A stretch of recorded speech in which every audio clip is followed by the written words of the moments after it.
Without this one piece of software, your computer would be nothing more than an expensive paperweight. It's the reason your CPU, RAM, and every other component actually work together. I'm talking about the operating system. In this video, we're breaking down exactly what an OS does, how it manages everything behind the scenes, and why nothing on your device would run without it.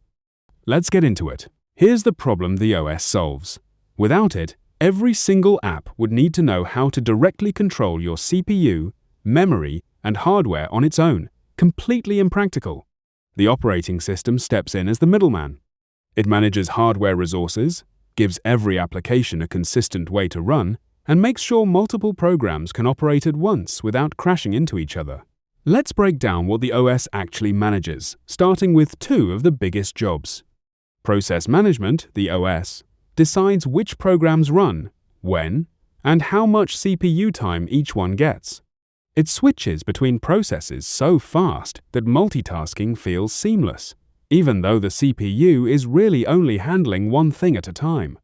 Memory management, the OS, allocates RAM to your running programs and frees it up the moment you close them. When RAM runs low, it can even use part of your storage drive as virtual memory to keep things running smoothly. Next, the OS handles how your data and hardware are organized and protected. File system management.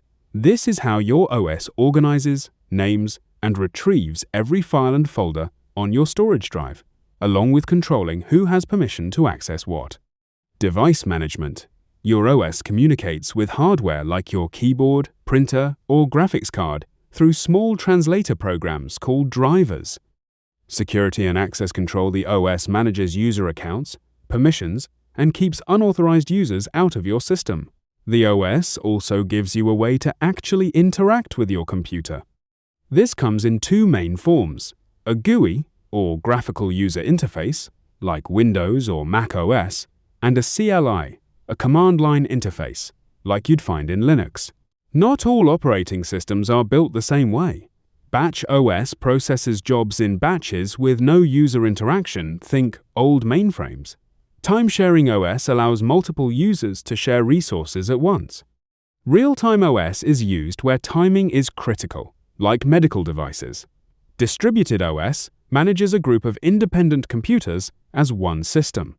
And mobile OS, like Android and iOS, is built for touchscreens and battery efficiency. Here's how it all ties together with what we covered in earlier videos. When you power on your device, ROM boots the system first through the BIOS. The BIOS then loads the operating system from storage into RAM. Once it's loaded, the OS takes full control, managing every app, process, and piece of hardware from that point forward. Here's a simple way to remember all of this. Think of the operating system as a hotel manager. It doesn't cook the food or clean the rooms itself. That's the job of the CPU and other hardware. But it coordinates everything, assigning rooms, which is memory, to guests, which are your programs, making sure nothing ever conflicts. So, to sum it up, the operating system is the bridge between your hardware and every piece of software you use.